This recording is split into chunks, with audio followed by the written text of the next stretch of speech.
Om Shanti. Good morning. 23 जून 2021 आज बुधवार है।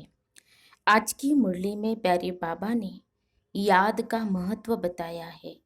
प्यारे बाबा ने कहा है, बच्चे, आत्मा के अंदर जो इतना 63 जन्मों का किचड़ा है, 63 जन्मों की जो भी आदतें हैं, वह याद से मिटानी है। आत्मा पावन बन जाएगी याद से, और फिर बाबा के साथ वापस घर जा सकेंगे। तो बाबा का जो यह डायरेक्शन है, मुख्य डायरेक्शन जो बच्चे पालन करते हैं, तो वो बाबा के साथ घर तो जाते ही हैं और आत्मा भी शुद्ध पावन बनती जाती है। और फिर प्यारे बाबा ने कहा है कि बच्चे, तुम्हारा यह अंतिम जन्म है और इसलिए इस अंतिम जन्म में बाबा से पूरा वर्षा ले लो। तो ये बाबा का डायरेक्शन है, श्रीमत है, तो इसका पालन जरूर बच्चों को करना है। अभी हम विस्तार से सुनते हैं प्यारे बाबा के मधुर महावाक्य, ईश्वरीय महावाक्य, अर्थात प्यारे बाबा की मीठी मुरली। आज बाबा कहते हैं, मीठे बच्चे, याद से आत्मा का किचड़ा निकालते जाओ। आत्मा जब बिल्कुल पावन बने तब घर चल सके। बाबा ने कहा, मीठे बच्चे, याद से आत्मा का किचड़ा निकालते जाओ।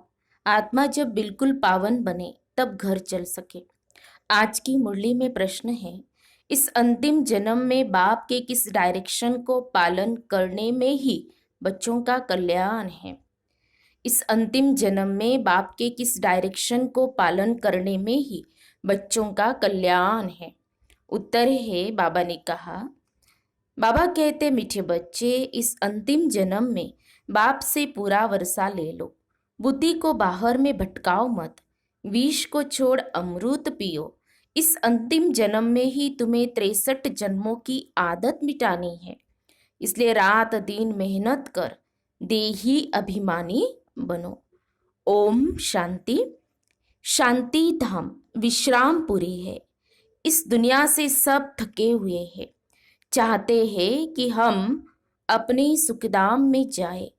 यह दुनिया अच्छी नहीं लगती। स्वर्ग को देखते हैं तो नर्क से दिल कैसे लगे। कहते, बाबा जल्दी करो, इस दुखधाम से ले चलो।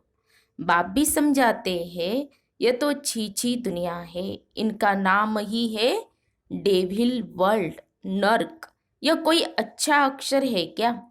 कहाँ डीटी वर्ल्ड, कहाँ डेविल वर्ल्ड।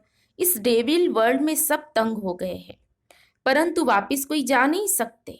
तंग तो हो गए हैं, वापिस जाना चाहते हैं लेकिन जा नहीं सकते हैं। क्यों नहीं जा सकते? तो बाबा ने कहा, तमो प्रधानता की खाद पड़ी हुई है। वह खाद आत्मा से निकले, उसके लिए पुरुषार्थ कर रहे हैं। जो अच्छे पुरुषार्थी है उनकी अवस्था पिछाड़ी में अच्छी हो जाएंगी।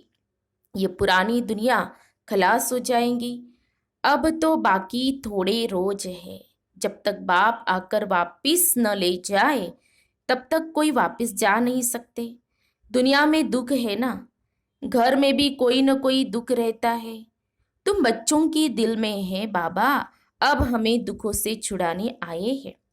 जो अच्छे निश्चय बुद्धि है वह बाप की याद को कभी भूलते नहीं। उनको कहा ही जाता है सर्व का दुख हरता। बच्चे ही पहचानते हैं। अगर सब पहचान ले तो फिर इतने सब मनुष्य कहाँ आकर बैठे?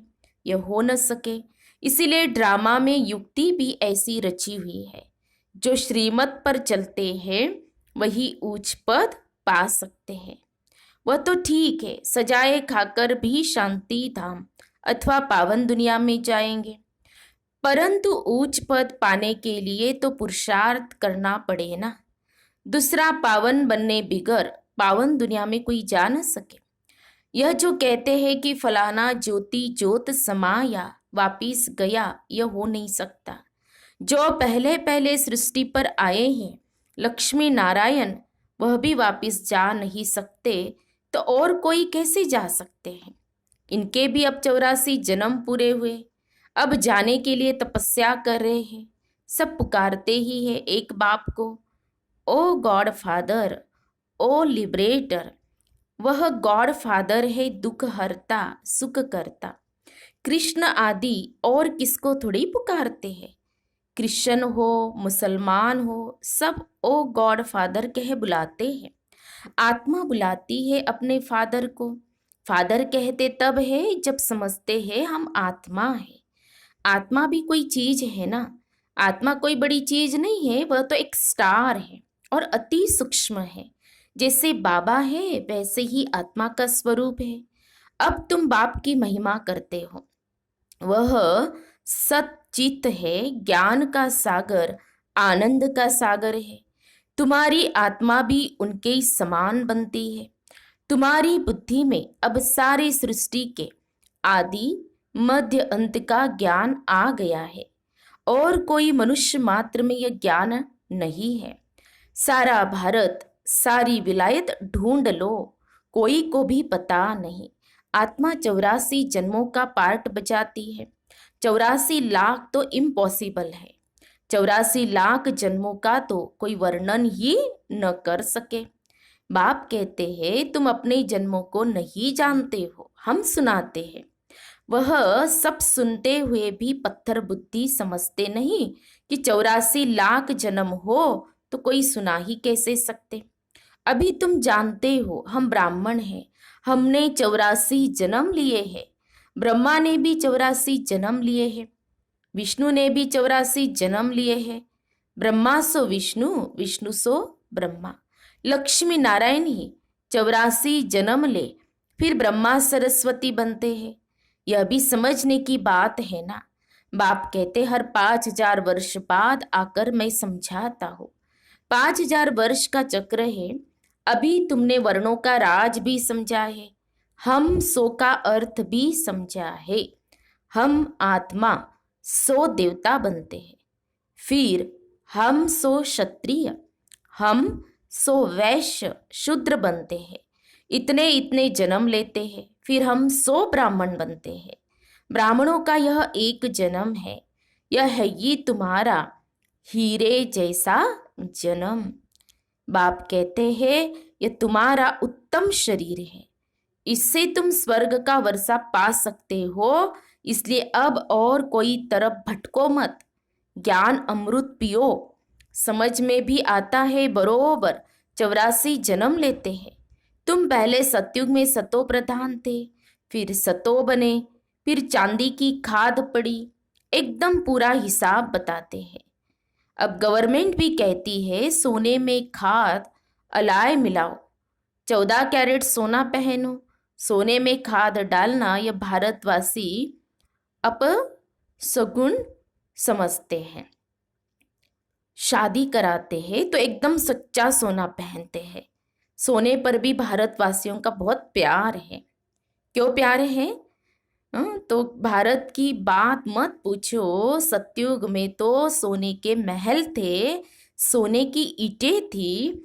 जैसे यहाँ ईंटों की ढेरी लगी रहती है, वहाँ सोने चांदी की ढेरी रहती है। माया मच्छंदर का खेल दिखाते हैं। उसने सोने की ईंटें देखी, सोचा ले जाता हूँ। नीचे उतरा तो देखा तो कुछ भी नहीं है। कुछ न कुछ बात लगती है। बच्चियाँ समझती है अभी हम फिर से स्वर्ग में जाते हैं। फिर अगर पति आदि तंग करते हैं तो बिचारी अंदर में रोती है, कब हम सुखधाम में जाएंगे।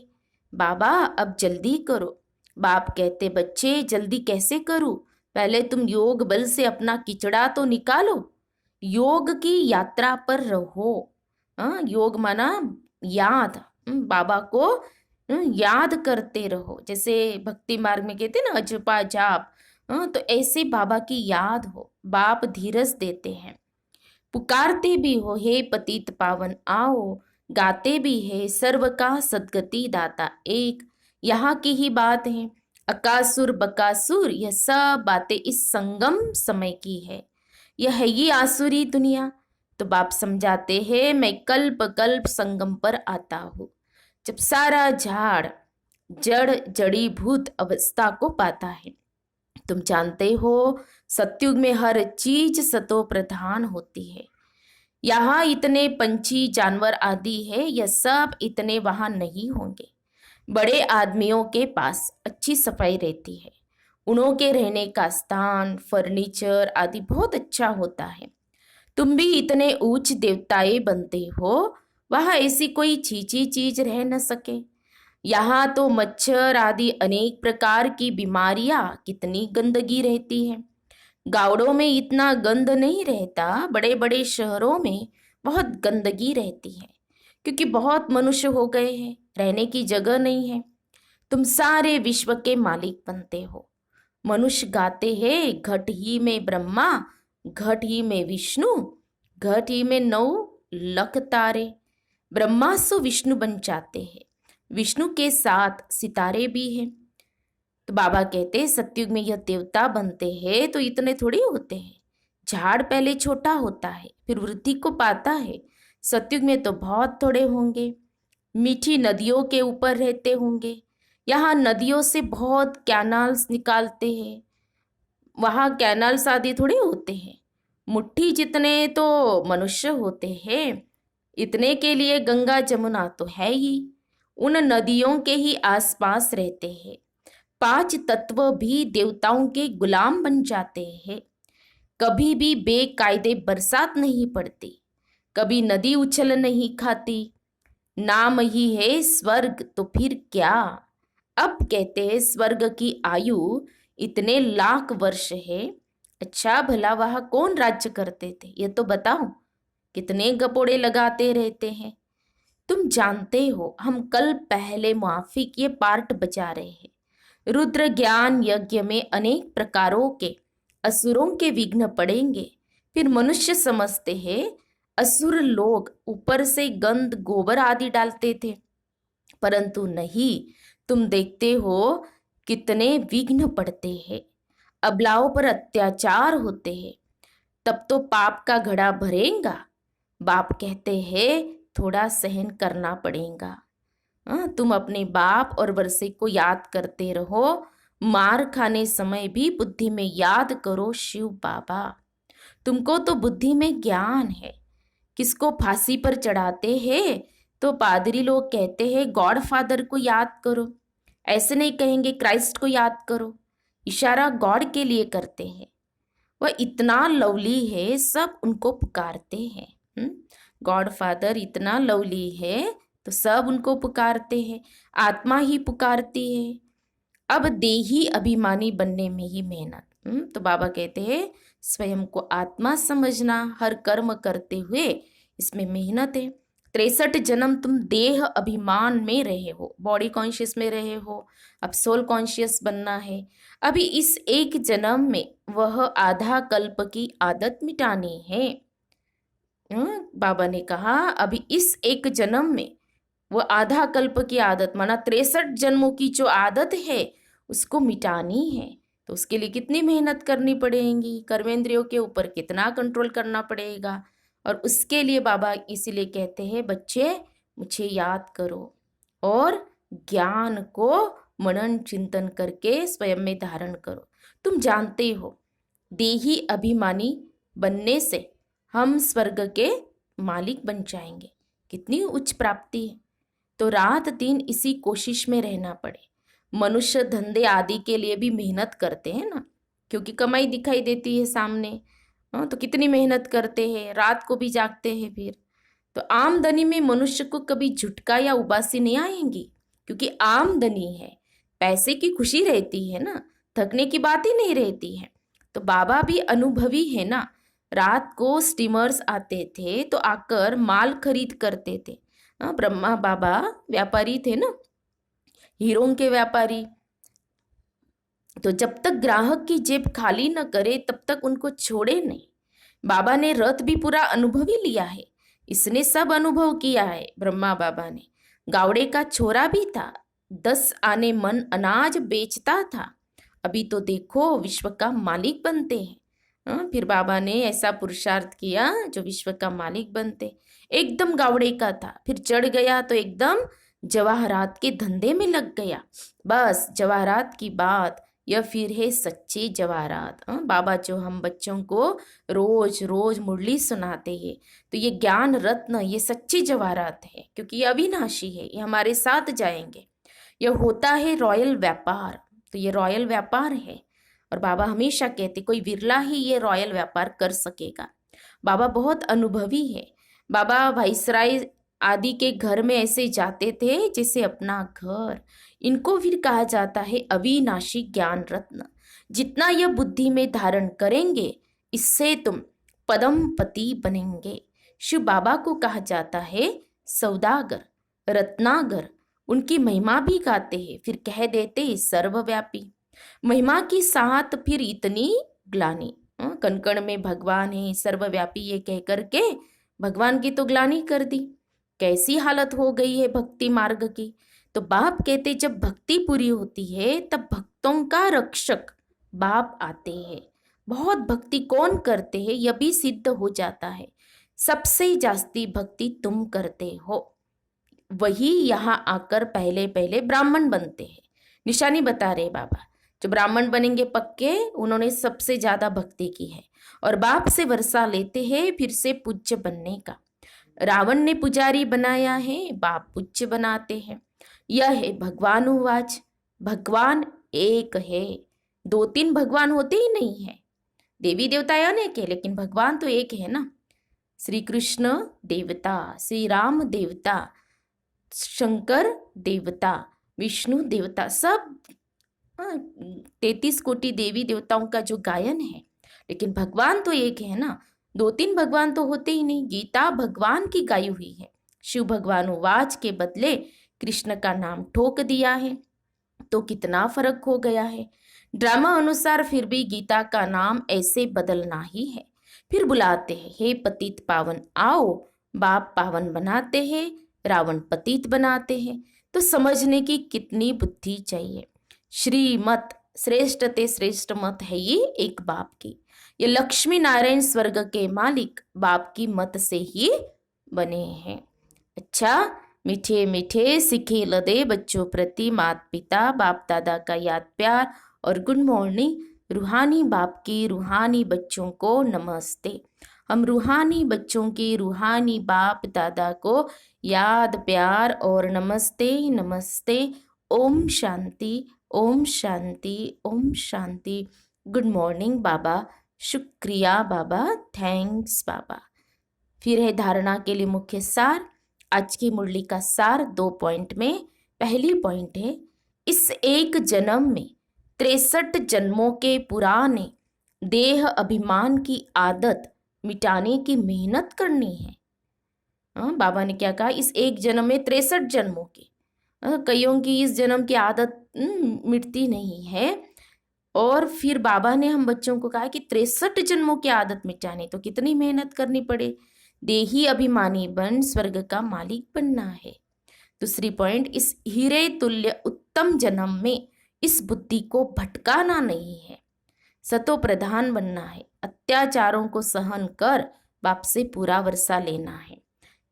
फिर वरदान है प्यारे बाबा का, सोचना, बोलना और करना तीनों को समान बनाने वाले सर्वोत्तम पुरुषार्थी भव। सोचना, बोलना और करना तीनों को समान बनाने वाले सर्वोत्तम पुरुषार्थी भव। स्पष्टीकरण है, सभी शिक्षाओं का सार है कि कोई भी कर्म से देखने, उठने, बैठने, चलने, सोने से फरिश्तापन दिखाई दे, हर कर्म में अलौकिकता हो, कोई भी लौकिकता कर्म व संस्कारों में न हो। सोचना, करना, बोलना सब समान हो। ऐसे नहीं कि सोचते तो थे कि यह न करे लेकिन कर लिया। जब तीनों ही एक समान और बाप समान हो तब कहेंगे श्रेष्ठ व सर्वोत्तम पुरुषार्थी।